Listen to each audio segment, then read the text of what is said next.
আমি ধ্বংস। এই জীবনে যতটুকু দুঃখ আমি পেয়েছি, সত্যি বলছি, তার এক বিন্দু পরিমাণও বহন করার শক্তি আমার ছিল না।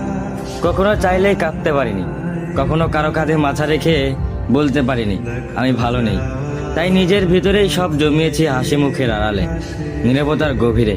মানুষ ভাবে আমি শক্ত, আমি নির্লিপ্ত, আমি সব পারি, অথচ কেউ জানে না ভেতরে ভেতরে আমি কতবার ভেবেছি।